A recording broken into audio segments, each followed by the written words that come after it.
یہ اب سے تقریباً 8 سال پہلے کا واقعہ ہے۔ زندگی معمول کے مطابق تھی۔ دوپہر کو تھوڑا آرام کرنے لیٹی تھی اور میرا بیٹا سلمان صحن میں کھیل رہا تھا۔ اچانک ہی زور سے چلایا، امی امی!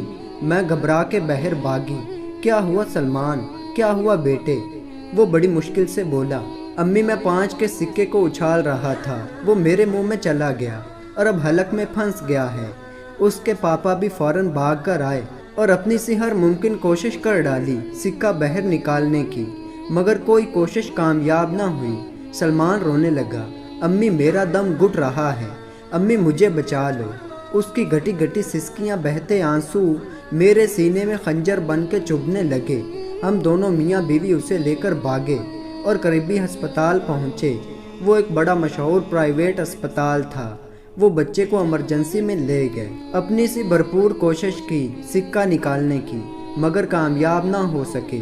آخر کار جلدی اس کے گلے کا ایکس رے کیا گیا۔ ایکس رے کے بعد سلمان کو مجھے لا کر دے دیا۔ میں اسے گود میں لیے بیٹھی تھی۔ ڈاکٹر آئے اور جواب دے دیا، یہ سکہ اس بچے کے گلے میں بہت خطرناک پوزیشن میں ہے، کسی بھی وقت سکہ پلٹنے کی وجہ سے بچے کا دم گھٹ سکتا ہے، فوری آپریشن کرنا ہوگا۔ میرے شوہر ڈاکٹر سے بات کرنے لگے، اپنے بھائیوں کو فون کر کے بتایا، اور میں اتنی دیر سلمان کو گود میں لیے بیٹھی رہی۔ دل تھا کہ لگتا تھا صدمے سے منجمد ہو گیا ہے۔ میرا بچہ، میرا سلمان آنکھوں میں موٹے موٹے آنسو بھرے بڑی آس و حسرت سے مجھے دیکھ رہا تھا۔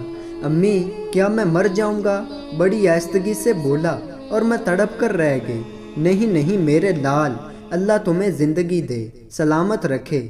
میں اسے دیکھ رہی تھی اور سوچ رہی تھی، یہ ابھی اس وقت تو یہ زندہ سلامت میرے ہاتھوں میں ہے، میں اس کی زندگی کی رمق کو محسوس کر رہی ہوں، لیکن خدا نخواستہ اگر اسے کچھ ہو گیا تو یہ میرا اکلوتا فرزند، میری آنکھوں کی ٹھنڈک، میں کیسے جی پاؤں گی اس کے بغیر؟ میں داڑیں مار مار کر رونا چاہتی تھی، چیخنا چاہتی تھی، چلانا چاہتی تھی، فریاد کرنا چاہتی تھی، مگر یہ سب کچھ میرے مزاج کا شیوا نہ تھا، نہ ہی میرے دین میں ایسا کچھ کرنے کی اجازت ہے۔ میں اپنے سلمان کو گود میں لیے بے حس و حرکت بیٹھی تھی۔ مبادا ذرا سی بھی ہلی تو وہ سکہ اس کی جان لے لے گا، مگر میرے اندر کی ماں بے قراری کی کس انتہا پر تھی، جس کا رواں رواں سراپا التجا بنا ہوا تھا۔ اس کی ماں ایک ایک سانس فریاد کر رہی تھی، اللہ میں نہیں جانتی ڈاکٹر کیا کہہ رہے ہیں، میرے اللہ میں تجھے جانتی ہوں، میرا سوال صرف تو اس سے ہے۔ مجھے تو دعا بھی مانگنی نہ آ رہی تھی، میں اس وقت کیا مانگوں؟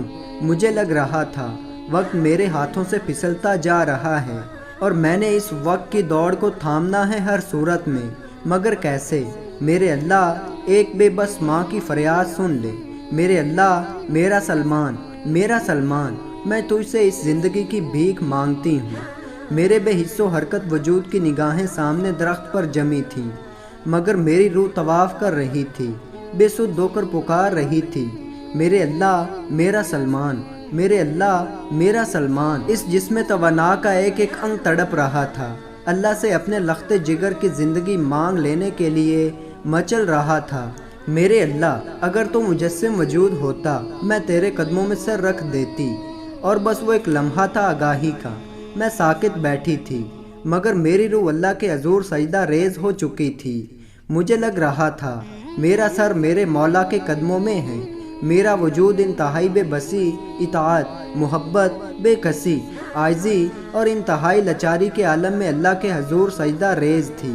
میرا روم روم کس نیاز مندی کے ساتھ اللہ کے حضور میں جھکا ہوا تھا، بس سارے جہاں سے رشتہ توڑ کے، سب سے امیدیں توڑ کے میں صرف تیرے در پہ بیٹھی ہوں۔ میرے اللہ مجھے خالی ہاتھ نہ لوٹا، مجھے میرے بیٹے کی زندگی بخش دے مولا۔ اور پھر کسی نے کہا کہ بچے کو جناح ہسپتال لے جاؤ۔ ہم اسے لے کر وہاں جا رہے تھے، راستے میں وہ بار بار الٹیاں کرنے لگا۔ امی میرا دم گھٹ رہا ہے، اور میری روح تو وہیں اٹکی تھی۔ جو موت اور زندگی کا مالک ہے وہی زندگی دے گا، اس کے ہاتھ میں سب کچھ ہے۔ اور پھر کچھ ڈاکٹر سلمان کو میرے ہاتھوں سے لے کر آپریشن تھیٹر کی طرف لے گئے، اور مشکل سے 10 منٹ بھی نہ گزرے ہوں گے کہ میرے ہاتھ میں ٹیشو پیپر میں لپٹا ہوا سکہ لا کے رکھ دیا اور سلمان آنسوؤں بھری آنکھوں سے ہنستا ہوا میری گود میں آ گیا۔ میرے اللہ نے کرم کر دیا تھا، میرے سلمان کو زندگی بخش دی تھی۔ ہاں، مگر مجھے سجدے کی حقیقت سمجھ آ گئی تھی۔ سجدہ تو نام ہے سپردگی کا۔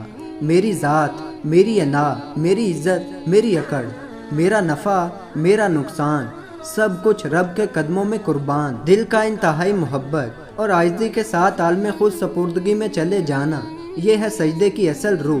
صرف ظاہری اشرف الاعضاء کو جھکانا مقصور نہیں، بلکہ اس کے ساتھ ساتھ دل اور روح کی سپردگی کا نام سجدہ ہے۔ اس لیے علامہ اقبال نے کہا تھا، وہ ایک سجدہ جسے تو گرا سمجھتا ہے، ہزار سجدوں سے دیتا ہے وہ آدمی کو نجات۔ تو دوستو، ویڈیو اچھی لگی ہو تو لائک کرنا مت بھولیے۔ تو ملتے ہیں ایسی ایک شاندار ویڈیو میں، تب تک کے لیے اللہ حافظ۔